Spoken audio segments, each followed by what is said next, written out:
চলমান যুদ্ধে আমরা মুসলিমরা কোন পক্ষ নিব? কেননা ইরানি মুসলিমদের আকীদা ও আমাদের আকীদার মধ্যে ব্যাপক পার্থক্য রয়েছে। দেখুন, একটা কমন নীতি আমাদের প্রত্যেকেরই জানা থাকা দরকার। সেটা হলো, একজন মুসলমান তিনি সবসময় মাজলুমের পক্ষ অবলম্বন করবেন। যখন দুটি বিবাদমান পক্ষের মধ্যে একটা মাজলুম আর একটা জালিম হবে, তখন সেই ঘটনায় মুসলমানরা সবসময় জুলুমের বিরুদ্ধে অবস্থান নেবেন। এটা হলো কমন নীতি।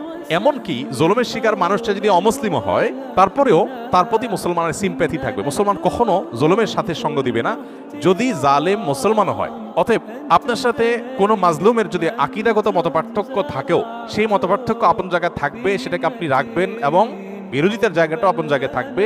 কিন্তু এত সত্ত্বেও যদি সে জুলুমের শিকার হয়, তাহলে আপনি জুলুমের বিরুদ্ধে অবস্থান নিবেন।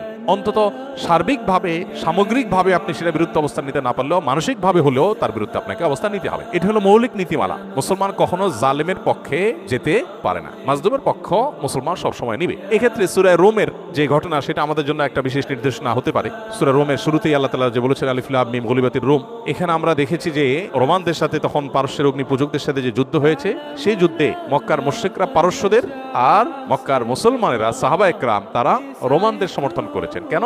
কারণ রোমানদের সাথে আকীদাগত মতপার্থক্য থাকা সত্ত্বেও তারা আসমানি ধর্মে বিশ্বাসী, মুসলমানরা আসমানি ধর্মে বিশ্বাসী। এই জায়গাতে মিল আছে, এই যে ঐক্যের একটা যোগসূত্র আছে, সেটার ভিত্তিতে তাদের প্রতি সমর্থন ছিল। আর পারস্যে তারা মুশরিক ছিল, ঐক্যের যোগসূত্র ছিল না সে অর্থে, এই জন্য তাদের বিরুদ্ধে ছিল। অতএব আজও আমরা ওই মূলনীতি মাথায় রেখে অনেক আহলে কিবলা, অনেক আপনার মুসলিম আছেন যারা হয়তো বিভ্রান্ত, যারা হয়তো বিদআতে লিপ্ত, কেউ কেউ হয়তো শিরকে বা ইসলামের গণ্ডি থেকেও খারেজ, বা বাহ্যিক দৃষ্টিকোণ থেকে আদম সময়তে মুসলমান মানুষ মনে করে পরিস্থিতি বিবেচনা, বিশেষ করে তারা যখন জুলুমের শিকার হবে, তখন জালিমের পতন চাওয়া বা তাদের চাইতে আরো বেশি জুলুম যারা করছে তাদের পতন চাওয়া বা তাদের ব্যাপারে আপনার যথাযথ অবস্থান গ্রহণ করা, এটা মুসলমানের, একজন দায়িত্বশীল মুসলমানের কর্তব্য।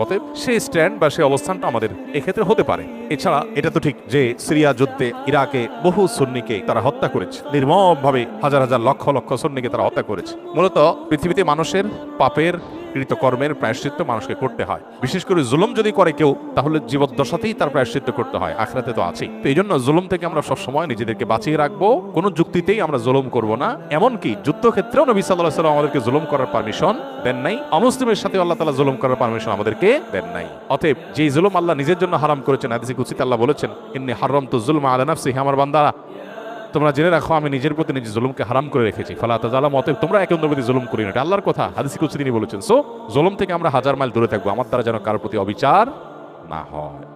কারণ জুলুমের পক্ষে যারা থাকবে তাদের পতন অনিবার্য, আজ হোক আর দুদিন পরে হোক।